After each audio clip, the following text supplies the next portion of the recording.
Ini contoh kasus saja. Contohnya Bank CIMB harga sahamnya 985 ya. Nilai buku per sahamnya itu 1647. Jadi price to book price to book hanya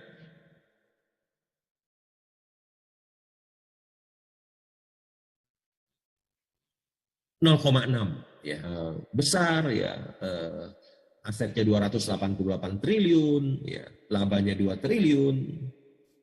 Price earning ratio-nya hanya 5,8 kali. Ini contoh saham bagus yang murah.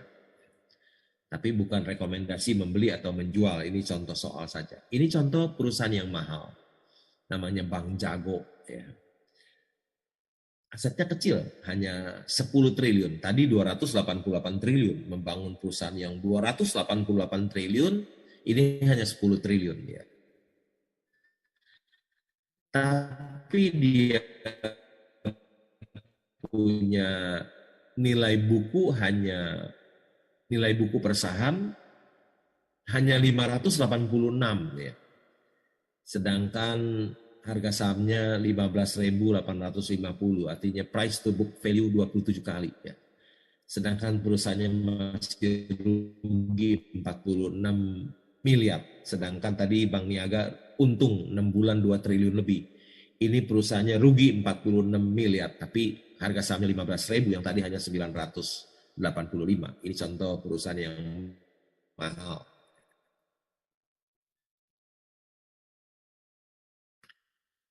Saya ketiga nomor 3 di Indonesia ya, PT Kideko Jaya Agung.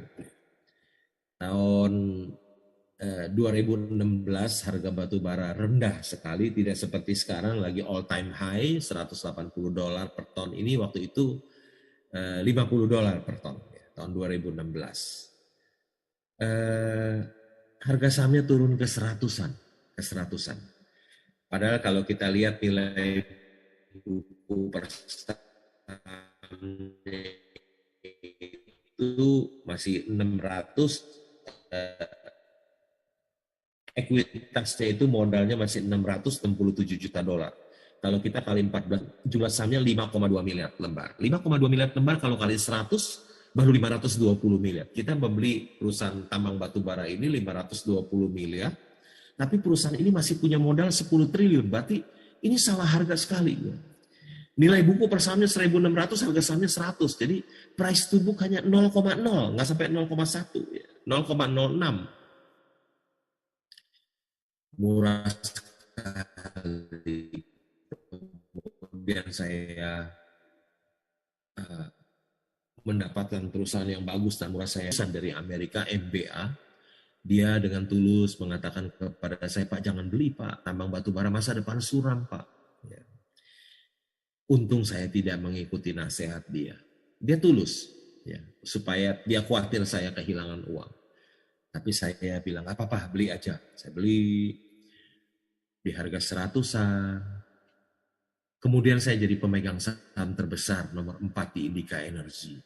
2 tahun kemudian harga batu bara yang $50 menjadi $100.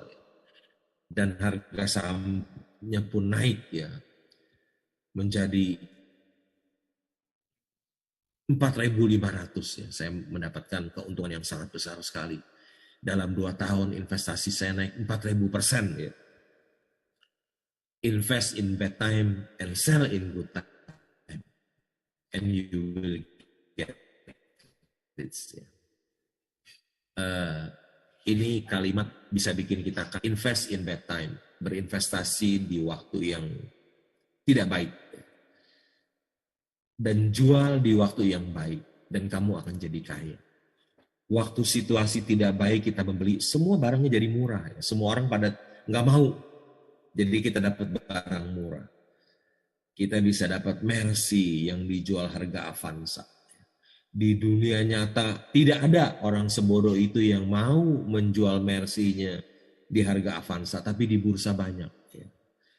Banyak orang yang bodoh, yang tidak rasional, yang menjual Mercy-nya di harga Avanza. Kita hanya bisa membeli Mercy di harga Avanza hanya di Bursa Efek Indonesia, di bursa saham. Kita simpan dan situasinya membaik, kita jual dan kita jadi kaya. Saya juga pernah membeli Indakiat ya, dari harga 1.000. PI-nya cuma harga 1.000, labanya juga 1.000 per saham. Jadi price earning ratio 1 kali. Jadi saya borong saham itu. Tahun 2017 saya membeli saham Indakiat di harga 1.000. Sekarang naik ke 20.000. Saham Indakiat telah memperkaya saya, teman-teman saya yang mengikuti saya, dan investor-investor saham yang memilikinya.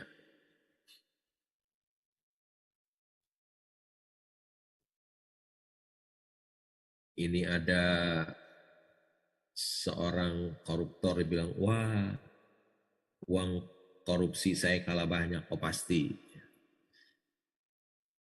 Seorang koruptor itu tertangkap tangan, banyak yang kita lihat di TV itu uangnya kecil-kecil. Ditangkap, malu, ya. Masuk TV, masuk koran, masuk media sosial. Sedangkan seorang investor saham itu dapat uang yang besar sekali. Oleh karena itu, para mahasiswa, janganlah kita berpikiran ingin menjadi seorang koruptor. Buang jauh-jauh itu. Lebih baik kita menjadi seorang investor saham. Karena menjadi seorang koruptor itu dapat uangnya sedikit. Dan kalau tertangkap itu sangat memalukan. Kalau menjadi seorang investor saham, dapat uang banyak. Dapat uang banyak. Jadilah seorang investor. Jangan jadi seorang koruptor. Betapa mudahnya mendapatkan uang di sini. Betapa mudahnya mendapatkan uang di Bursa Efek Indonesia. Warren Buffett membeli saham Apple dan untungnya kira-kira 40 miliar dolar atau hampir 600 triliun.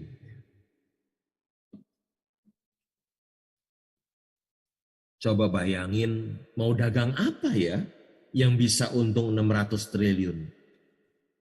Hanya Warren Buffett yang beli saham Apple, disimpan, dan harga sahamnya naik, dan untungnya 600 triliun. Coba mau dagang apa? Bisa labanya 600 triliun. Mau dagang pisang goreng. Waduh, mesti jual pisang gorengnya berapa juta ton. Luar biasa ya Warren Buffett. Beli saham, disimpan, tidak ngapa-ngapain, tidak kerja keras, totalnya menghasilkan keuntungan 600 triliun. Ini ciri-ciri. Nah, itu tadi betul-betul peluang, ya peluang. Peluangnya nggak tanggung-tanggung. Hanya membeli satu saham dapat 600 triliun. Itu peluang. Ini peluangnya. Mana ada peluang membeli sesuatu untungnya 600 triliun. Hanya beli saham seperti Warren Buffett. Ini peluang. Dimanapun susah cari loh dapat uang 600 triliun dengan begitu mudahnya. Ya. Peluang itu peluang di bursa saham.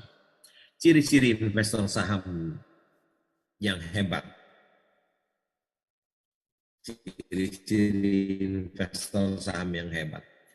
Sangat banyak orang yang cari member. Ayo kamu mau nggak masuk jadi member premium, bayar sebulan berapa? Kalau dia ada orang seperti itu, saudara nggak usah ikut, lari aja yang jauh, yang cepat, hindari dia. Karena kalau orang yang hebat dia tidak akan cari uang dari member premium. Ngapain buka-buka member premium? Orang Warren Buffett aja sekali beli saham untungnya 600 triliun, berapa premium berapa sih sebulan 200 ribu? Udah nggak usah. Dia juga tidak memiliki follower. Kalau orang yang punya follower banyak, nggak usah diikutin, pasti dia nggak bisa menghasilkan uang banyak. Paling bisa menghasilkan uang banyak itu memanfaatkan followernya. Seorang investor saham yang hebat itu tidak mau seorang follower pun. Saya tidak punya seorang follower pun. Tidak mencari uang dari seminar. Ya. Ngapain cari uang dari seminar? Orang sekali beli saham aja Warren Buffett sekali untung 600 triliun. Seminar berapa duit ya? Jadi kalau orang cari uang dari seminar, hindari dia. Ya. Dia bukan orang yang hebat. Di dalam bukan investor saham yang hebat. Tidak mengelola uang orang lain. Kalau dia mau kelola uang saudara, pergi saja. Ya. Kalau dia orang hebat, investor saham yang hebat, dia tidak mau kelola duit orang. Kelola duit sendiri aja. Ngapain kelola duit orang? Kelola duit sendiri aja. Kalau dia mau kelola duit orang, tandanya dia bukan orang yang hebat. Beli saham berdasarkan fundamental, bukan berdasarkan technical atau hal-hal yang lain. 90% hartanya di saham, bukan di properti. Kalau orang yang hebat di saham, tanda-tandanya apa? Hartanya semua di saham. Kalau hartanya cuma sedikit di saham, terus semuanya hartanya banyak di properti, dia bukan investor yang saham yang hebat. Bukan, pasti bukan. Ya, ciri-ciri tanda-tanda seorang investor yang saham yang hebat itu ada 6. Ya. Kalau nggak ada kriteria 6 ini, dia bukan seorang investor saham yang hebat. Jangan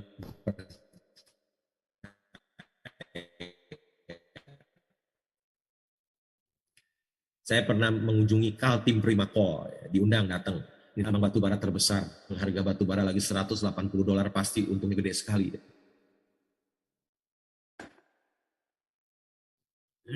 Nah ini di salah satu pitch-nya ya, Kaltim Primakol.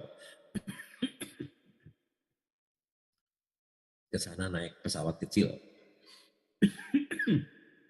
Langsung ke tambangnya karena tambangnya punya airport sendiri.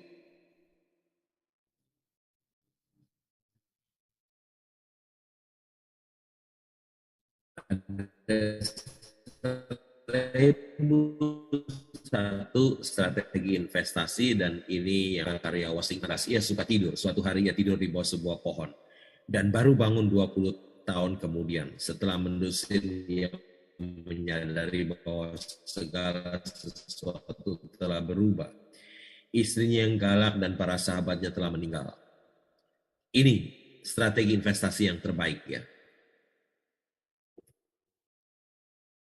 Ada saatnya ketika kita tidak mengerjakan apapun merupakan satu bentuk kecerdasan investasi.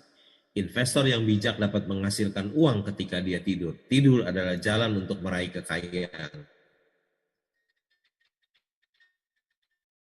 Tidak bertindak adalah suatu tindakan yang bagus jika kita sudah memiliki saham perusahaan yang hari ini. Ada saatnya ketika tidak mengerjakan apapun merupakan suatu bentuk kecerdasan investasi. Investor yang bijak dapat menghasilkan uang ketika dia tidur. Tidur adalah jalan untuk meraih kekayaan. Tidak bertindak adalah suatu tindakan yang bagus jika kita sudah memiliki saham perusahaan yang hebat. Ini strategi Warren Buffett. Do nothing investing.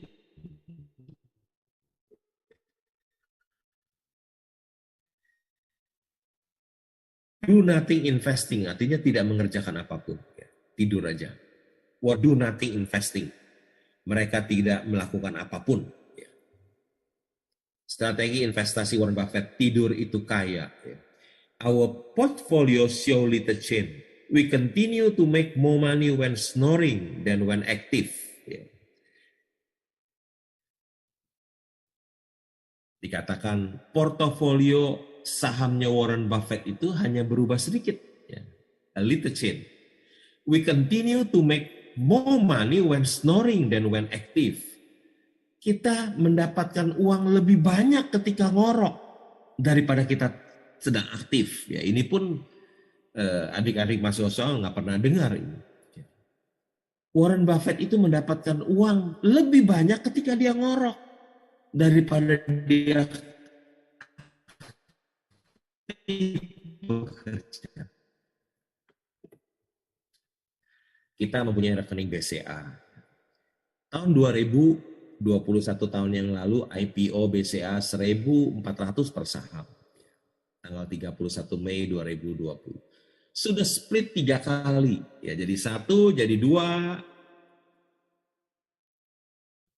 2 jadi 4, 4 jadi 8. Ya, dulu 1 jadi 8. Nah, ini sekarang mau lagi split lagi, 1 jadi 5. Jadi 8 kali 5, 40. Ya. Mau di split lagi. Jadi yang dulu 1.400 sekarang jadi 40 saham. Sekarang harga sahamnya 32.800 tanggal kemarin. Jadi 32.800 kali 8 itu 262.400. Untungnya berapa? 18.642%. Ini peluang. Ini peluang. Kalau kita membeli BCA, kita dapat peluang yang sangat bagus. Ini bukan rekomendasi membeli atau menjual. Ini contoh saja tentang peluang. Kalau kita beli 1.400 saham BCA 20 tahun yang lalu, sekarang jadi 262.400. Kalau kita membeli saham ini 1,4 miliar, kita beli saham BCA 1,4 miliar, itu 1 juta saham. Sekarang jadi 262 miliar. Ini bukan hayalan, impian kosong, bukan. Ini kisah nyata.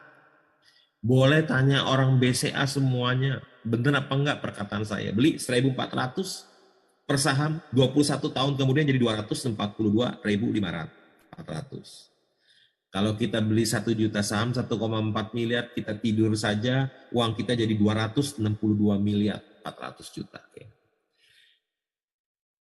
Ini peluang menjadi kaya dari investasi saham BCA. Ini Jeff Bezos, orang terkaya di dunia nomor 1. 172.000% returnnya. Kalau kita beli saham Amazon, in 1997, a couple bought 2 shares of Amazon for their 12-year-old son. Fast forward 24 years and those 2 shares are now worth 81.000.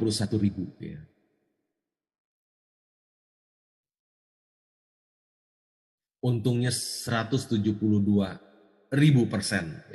Ini juga peluang.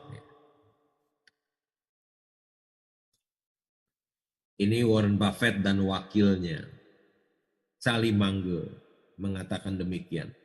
The big money is not in buying and selling the stock, but in waiting. The big money is not buying and selling the stock, but in waiting. Kalau kita mau mendapatkan uang besar bukan dari jual beli, tapi dari beli dan menunggu. Percaya nggak nih, ini orang perkataan dari Warren Buffett, seorang investor saham yang terhebat di dunia. Mesti dipercaya. Satu hari Jeff Bezos bertemu Warren Buffett. Dia bilang, Warren, your investing strategy is so simple. Why doesn't everybody just copy you? Because nobody wants to get rich slow. Dia bilang, Warren, your investing strategy is so simple. Strategi investasi Warren Buffett itu so simple. Simple artinya mudah dan sederhana. Di depannya ada so lagi. Artinya begitu mudah dan sederhana. Semua orang bisa copy aja, copy. Semua orang bisa copy kok karena begitu sederhana.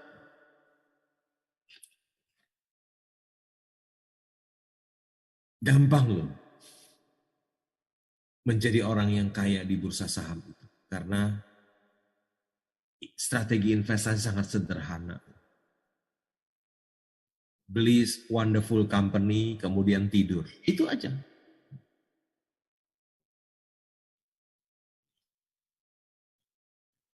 Semua orang mengatakan membeli saham itu high risk, high gain. Saya tidak setuju, karena orang yang tahu dia bisa membeli saham yang low risk, high gain. Tetapi orang yang tidak tahu, dia bisa membeli saham yang high risk, low gain. Resiko datang dari ketidaktahuan kita. Hampir semua orang mengatakan membeli saham itu high risk, high gain. Resiko besar dan untungnya pun besar. Tapi saya pribadi tidak setuju. Ya. Karena orang yang tahu, dia bisa membeli saham yang low risk, high gain. Kita bisa membeli saham yang low risk, high gain. Tetapi orang yang tidak tahu, dia bisa membeli saham yang high risk, low gain. High risk, low gain, karena dia tidak tahu. Sebetulnya resiko itu datang dari ketidaktahuan kita. Resiko datang dari ketidaktahuan kita.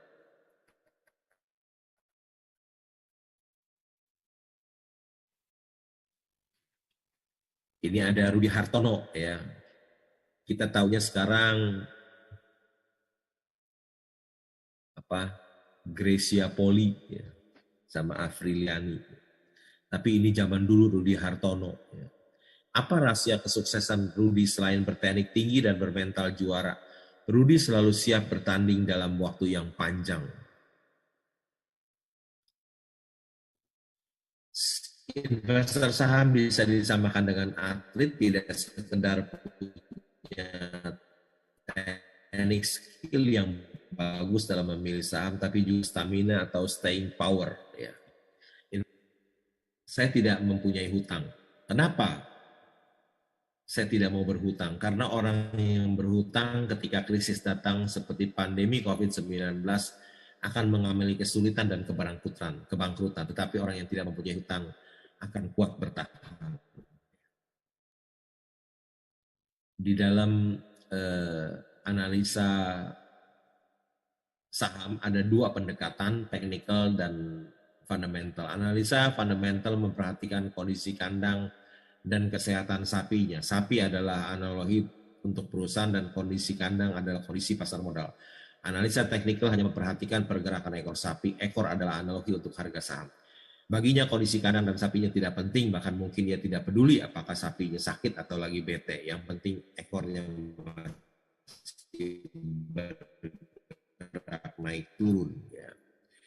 Ini buku Intelligent Investor yang pernah dibaca oleh Warren Buffett, karangan gurunya Bayham. Di situ ada dikatakan tentang technical, pendekatan teknikal. Dia bilang, we do not hesitate to declare that this approach is as fallacious as it is popular. Ya. Kami tidak ragu untuk menyatakan bahwa pendekatan teknikal itu fallacious. Fallacious itu artinya tidak benar, keliru, dan menyesatkan.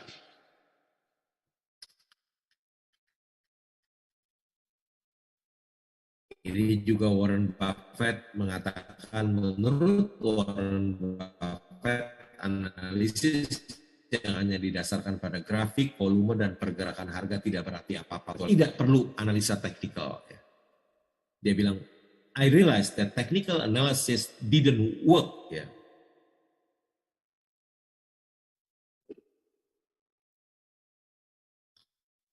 Ini saya pernah diminta untuk membuka perdagangan bursa efek ya. Ya, saya juga pernah mendapatkan penghargaan ya. Di sebelah saya itu Menteri Kesehatan Budi Sadikin yang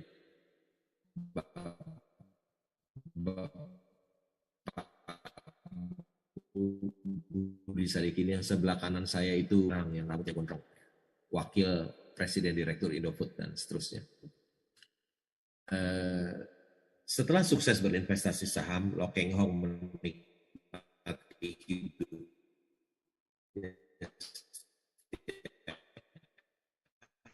hari duduk di taman dari pagi hingga malam dan melakukan 3 hal, arti statistik pasar modal.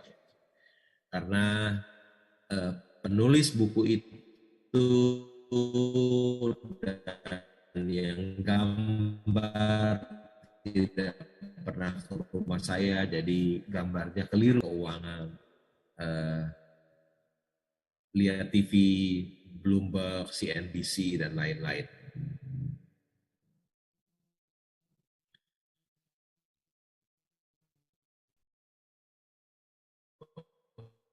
Baca untuk mendapatkan peluang. lihat aksi-aksi korporasi dari Bursa Efek Indonesia, tulisan-tulisan dari jurnalis tentang perusahaan publik, ya. Sebuah patung inspiratif dari Jepang menunjukkan bahwa bobotmu tidak ditentukan oleh ukuran orang gemuk yang baca daripada orang kecil yang baca bukunya 4.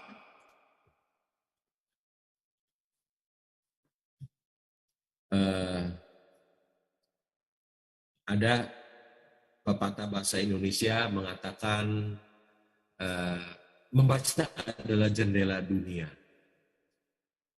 Dalam bahasa Mandarin pun ada pepatah mengatakan Suli Zi Yu Huang Xing U, artinya di dalam buku ada rumah emas. Ya.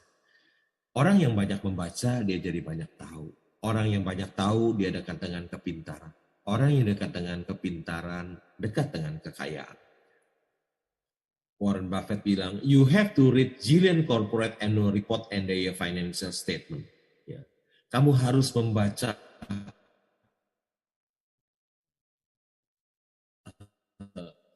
annual report dan laporan keuangan sebanyak-banyaknya.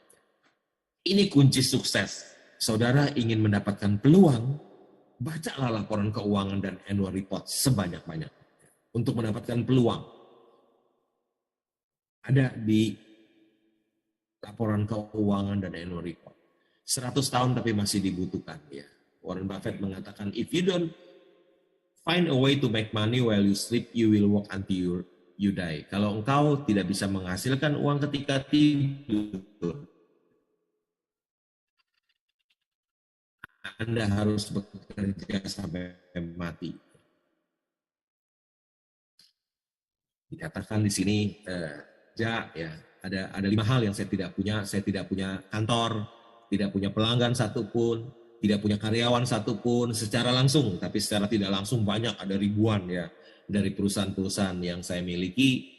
Tinggal dibagi aja persentase karyawan saya jadi beribu-ribu ya.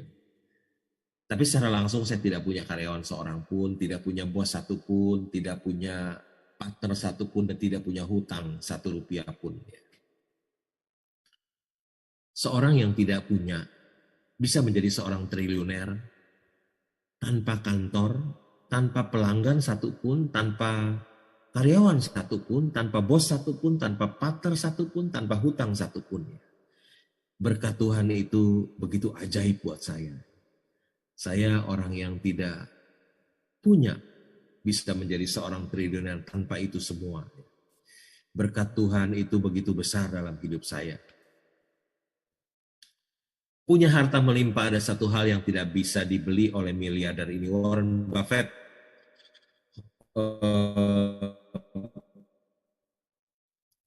uangnya ada 100 miliar dolar. Dia bilang ada satu yang tidak dia bisa beli. Ya. Apa itu? Dia bilang dia tidak bisa beli waktu. Ya. Waktu bukan uang. Waktu lebih bernilai daripada uang. Uang yang kita belanjakan bisa kita cari lagi, tapi waktu kita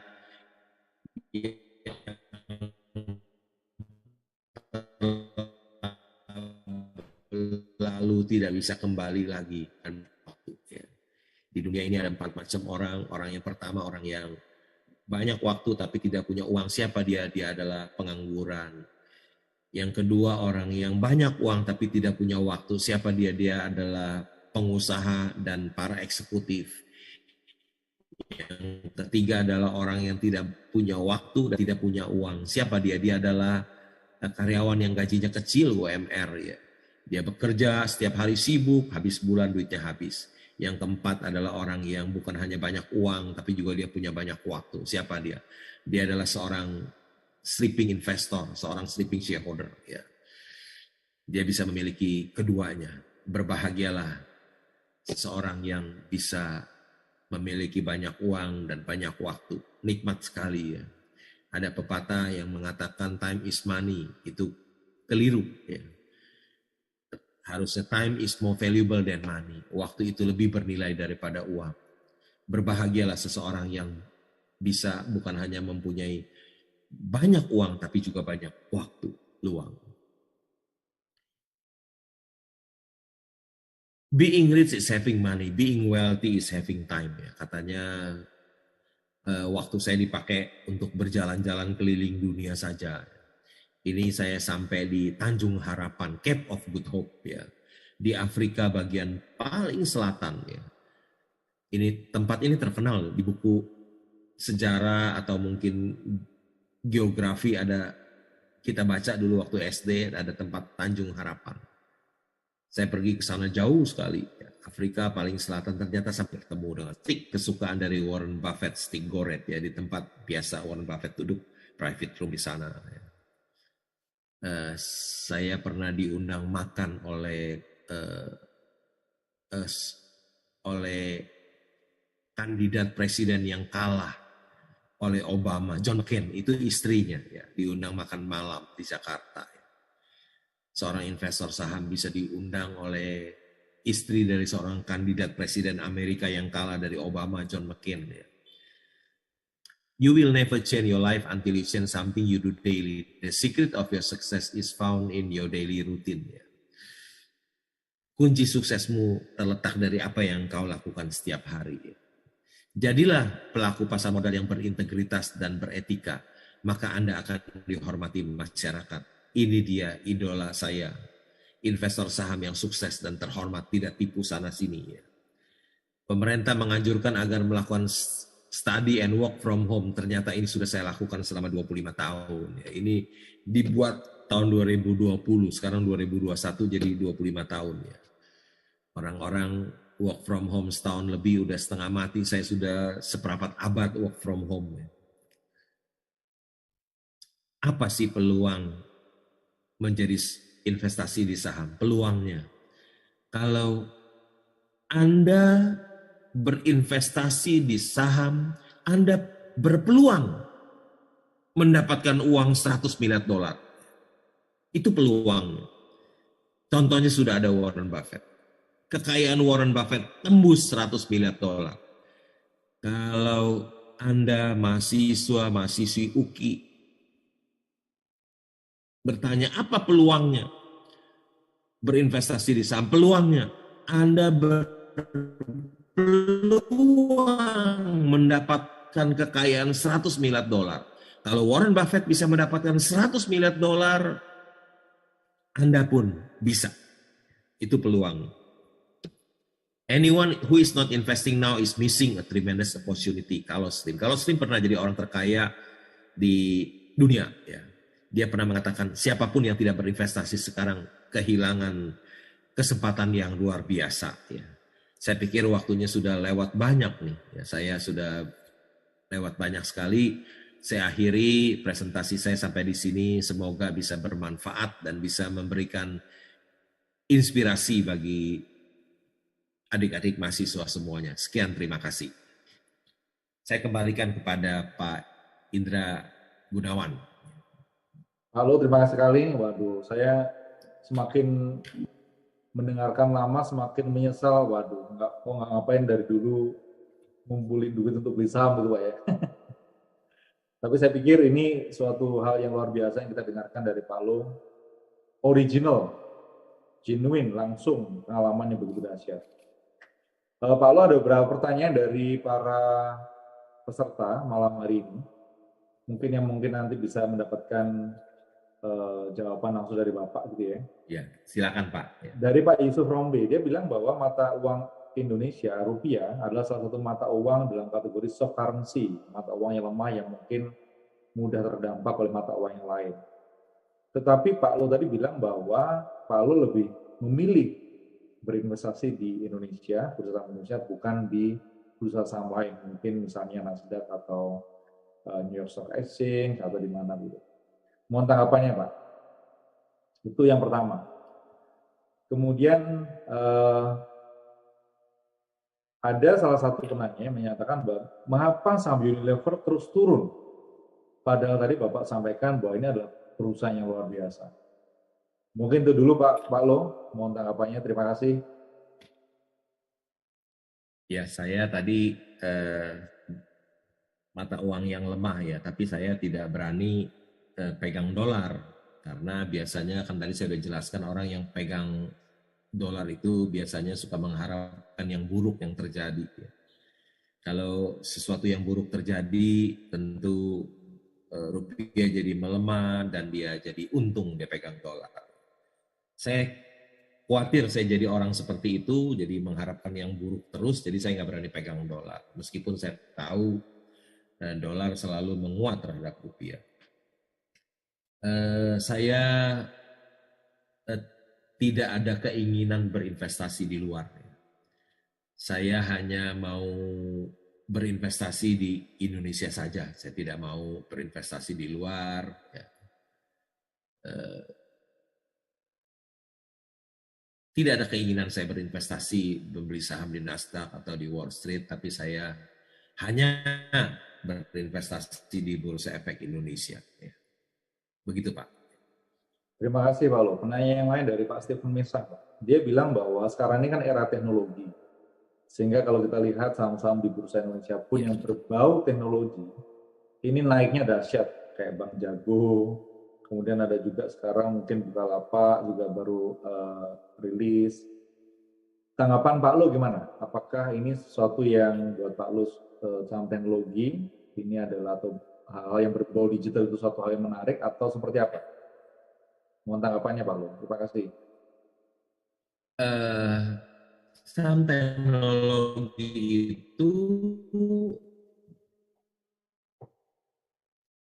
selain saya tidak kuasai, ya saya kan gaptek. Saya ngetik di komputer aja belum bisa. Seumur hidup belum pernah. Ini dibantu anak saya ya, yang ada di samping saya menemani saya.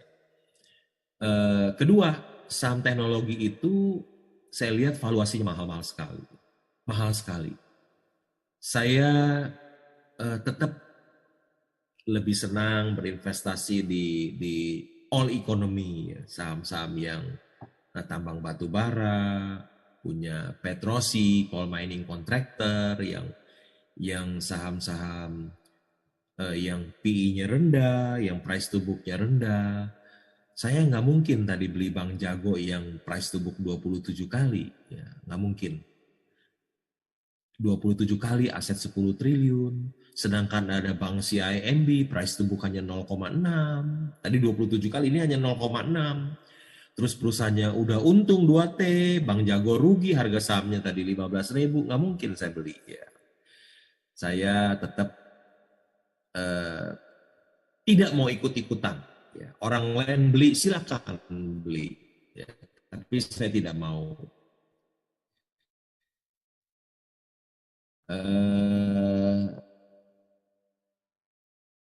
Karena valuasinya mahal sekali. Ya. Kenapa? Sedangkan Bank CIMB asetnya 288 triliun, emang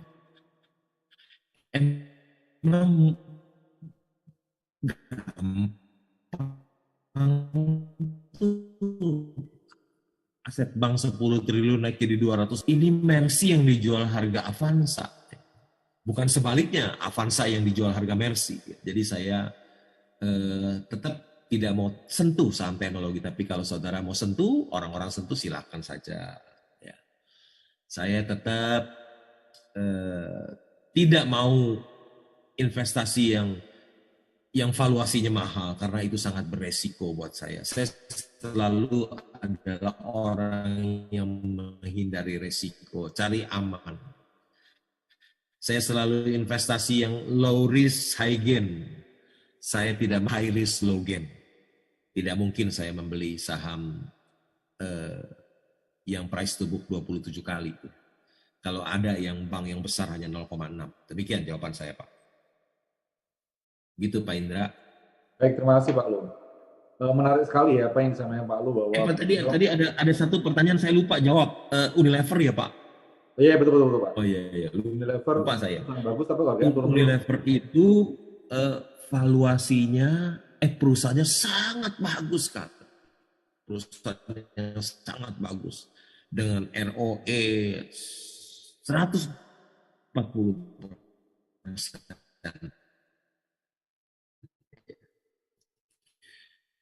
Hampir produknya dipakai di seluruh keluarga di Indonesia. Tapi kenapa film, valuasinya bagus sekali dan mahal sekali. Demikian Pak Indra. Baik, terima kasih Pak Lu. Begitu Menarik Pak sekali. Indra. Baik Ya. Pak Lu.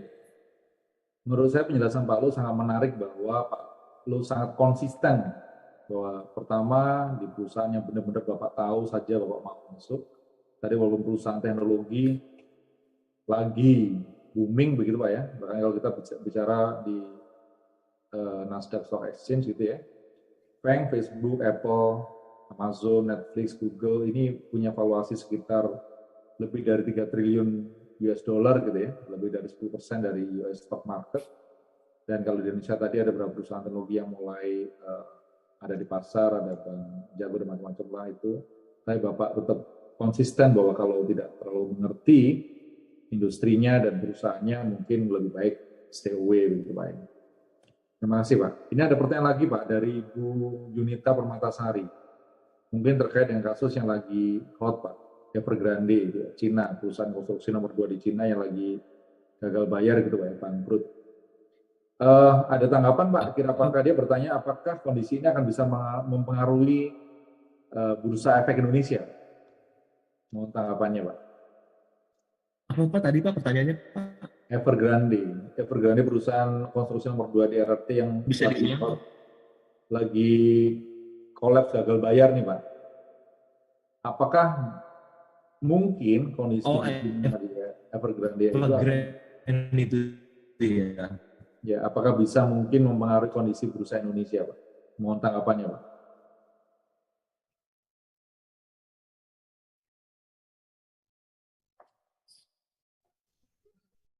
Iya, saya rasa nggak ada tidak akan mempengaruhi kondisi bursa efek Indonesia. Kita lihat bursa efek Indonesia beberapa hari ini naik terus ya, naiknya kencang-kencang terus ya. Jadi sama sekali tidak mempengaruhi di sana urusan di sana, jadi tidak ada pengaruhnya dengan kondisi pasar kita. Demikian Pak. Terima kasih Pak Lo. Looks very promising ya komentar Pak Lo bahwa harusnya itu tidak akan mengaruhi kondisi bursa kita gitu ya. Pertanyaan dari Ibu Evi Doren Pak. Beliau menanyakan, apakah bisa saya katakan bahwa untuk bisa atau menjadi lihai berselancar dalam dunia investasi saham kuncinya hanya ada 2 hal, yaitu 1, mampu membaca laporan tahunan perusahaan, dan 2, mampu membaca laporan keuangan perusahaan. Mohon tanggapannya Pak. Halo.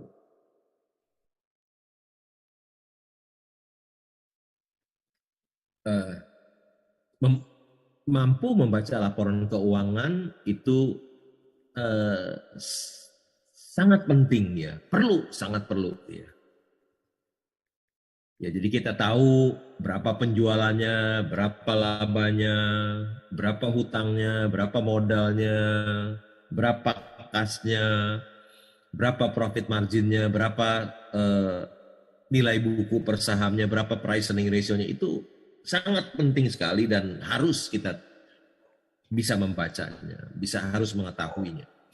Tetapi itu saja tidak cukup, jadi kita juga harus tahu tentang tata kelola perusahaan, manajemennya seperti apa, apakah perusahaan ini dipimpin orang yang jujur dan berintegritas. Kita juga harus tahu bisnis perusahaannya apa, bisnisnya bagaimana, apakah bisnisnya bidang usahanya buruk atau bagus ya. Jadi kita bisa valuasinya juga kita lihat ya. Kalau kita membeli Unilever yang perusahaannya sangat bagus tapi valuasinya mahal, ya juga bisa turun gitu. Demikian Pak, jadi membaca laporan keuangan itu satu keharusan, tapi pengetahuan kita tentang tata kelola, tentang usaha perusahaan, apakah ini usahanya biasa-biasa saja, apa ini perusahaannya wonderful company ya. Jadi kita juga harus tahu ya. Begitu Pak Indra. Terima kasih Pak Lo. Jadi Bu Evi, jadi nggak cukup cuma 2 ya Bu, ternyata banyak hal yang kita harus baca nih untuk menjadi sukses. Ada satu pertanyaan lagi Pak Lo dari Pak Triwinarto. Dia ingin bertanya, Bagaimana caranya menjadi investor yang tahan banting? Ini kayaknya dia sering dibanting sehingga mau nanya nih apa nih rahasianya untuk menjadi investor yang tahan banting. Apa kita harus mempunyai dana awal yang besar sehingga kalau sahamnya lagi jatuh kita masih punya backup, mungkin bisa average down atau gimana begitu. Dan ini pertanyaan yang mungkin agak sensitif nih Pak. Dan mohon diinfokan saham yang direkomendasikan dalam kondisi pandemi COVID-19 ini Pak. Mohon tanggapannya Pak Lo. Dipersilakan Pak. Jadi Eh, satu adalah Bagaimana kita bisa menjadi investor yang tahan banting? Kalau kalau tahan banting ya Pak. Jadi kalau kita tahu apa yang kita beli, kalau kita tahu apa yang kita beli, kita jadi tahan banting. Kalau kita tahu eh, saham perusahaan yang kita beli adalah Mercy, wonderful company yang harganya murah, ya harga Avanza kita beli, apapun yang terjadi kita jadi tahan banting. Kita tahu apa yang kita beli, tenang-tenang saja. Gitu. Kenapa seseorang tidak tahan banting? Karena dia tidak tahu apa yang dia beli. Ya. Dia beli kucing dalam karung sehingga tidak tahan banting. Dia membeli karena bisikan dari teman. Dia membeli karena influence pom. Dia membeli karena pialang yang rekomendasi. Ya. Jadi dia tidak tahu apa yang dia beli kucing dalam karung, ya tentu saja dia tidak tahan banting. Tapi kalau dia tahu apa yang dia beli, ini adalah wonderful company yang dia beli, harganya murah sekali, apapun yang terjadi, dia tetap tenang dan tahan banting. Demikian Pak Winarto. terima kasih Pak Lo. Jadi Pak Triwinarto, jadi santai-santai saja. Walaupun kondisi berat begitu, tapi yang penting kita sudah tahu bahwa perusahaan ini adalah yang terbaik gitu. Dengan harga yang juga bagus ya Pak. Kalau bagus tapi harga mahal juga pusing juga. Ya, jadi Ada kita tenang aja, tahan banting. pertanyaan satu lagi Pak dari Pak Dedi Nababan. Dia bertanya begini. Saat ini banyak juga dengan adanya teknologi baru, di mana ada sistem trading robot untuk saham. Nah, mohon tanggapannya Pak terkait dengan trading saham dengan robot Pak. Silakan Pak. Saya tidak percaya robot bisa membantu kita menjadi kaya. Saya tidak percaya. Kalau robot itu hebat, bisa membuat kita seseorang jadi kaya, nggak mungkin orang yang ciptain mau jual. Ngapain dia jual robotnya, dia pakai sendiri aja. Kenapa dia jual? Karena dia sendiri nggak yakin itu bisa bikin kaya. Jadi dia jual, dia cari uang dari jual robot. Bukan dari robot itu bisa membantu dia memilihkan saham, bukan. Jadi saya orang yang tidak percaya dengan robot. Kalau robot itu hebat, si penciptanya nggak bakalan mau jual. Dijual berapa juta? Aduh sayang dong jual. Warren Buffett bisa beli Apple sekali untung 600 triliun, masih cuma robot dijual 3 juta, 4 juta. Ya. Kenapa robotnya dijual? Karena yang bikin nggak percaya robot itu menghasilkan uang. Kalau bisa bikin menghasilkan uang buat dia, nggak bakalan dijual robotnya. Begitu Pak, tanggapan dari saya, Pak Indra. Ya Pak, setuju Pak. Kayaknya menarik itu benar juga sih. Kalau dia yakin mungkin dia nggak akan kasih tahu orang gitu Pak ya. Ini ada lagi Pak. Ya. Jadi pertanyaan dari teman-teman adalah kondisi saat ini, kondisi yang mulai mungkin beberapa orang mengatakan ini kurang stabil, tidak volatile gitu Pak. Tapi apakah cukup dengan tadi misalnya masuk di perusahaan yang tepat gitu ya. Terus menarik tadi dari pertanyaan adalah sejauh mana kita bisa tahan banting gitu Pak ya. Kalau boleh tahu Pak, mungkin share dari Pak Lo, berapa lama nih pengalaman Pak yang terlama pegang satu saham baru dieksekusi Pak?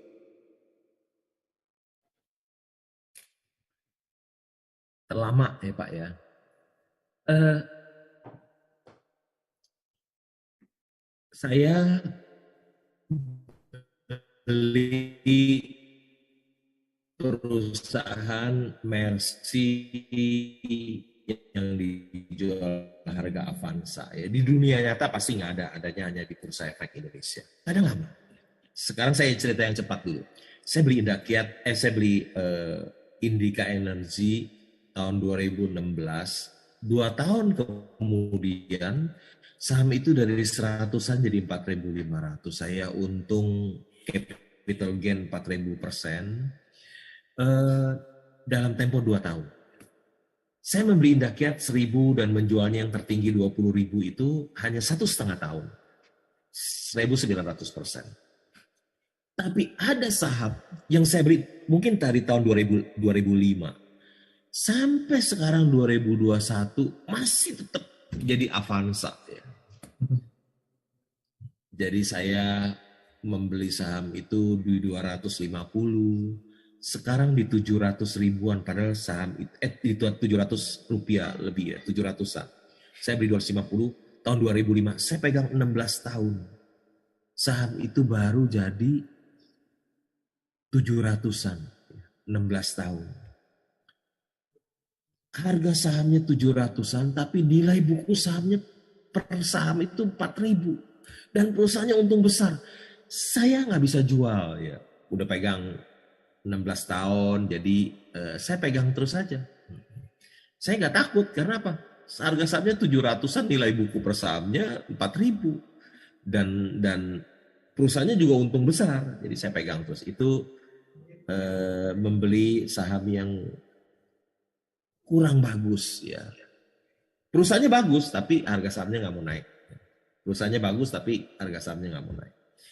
Itulah yang terlama mungkin Pak, 16 tahun ya. Tidak seperti yang lain 1,5 tahun, 2 tahun. Ini bisa 16 tahun saya pegang. Dan masih saham itu masih saya pegang dan saya lupakan. Terima kasih Pak. Ya, begitu. Ternyata saham yang Bapak pegang lama itu belum tentu rugi Pak ya. Ternyata udah untung tapi pengen untung lebih banyak gitu Pak ya. Tapi kan naiknya cuma 200% Pak, pegangnya 16 tahun. Nggak seperti pegang Indica 2 tahun 4.000%. 40%, nah itu tuh. Baik Pak, ini ada satu pertanyaan lagi dari Valen, mahasiswa S1 Hukum UGI. Banyak perusahaan yang terkesan bagus dan dikenal banyak masyarakat, namun keuangannya sebenarnya tidak baik, bahkan merugi, namun sangat sering diperdagangkan. Namun ada perusahaan yang tidak begitu terkenal, akan tetapi keuangannya sangat baik.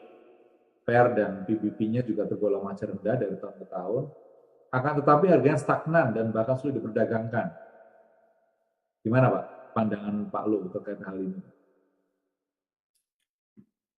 Perusahaan jelek, harga sahamnya naik. Ya. Perusahaan bagus, harga sahamnya nggak naik. Ya memang dalam jangka pendek bisa terjadi seperti demikian. Dalam jangka pendek bisa.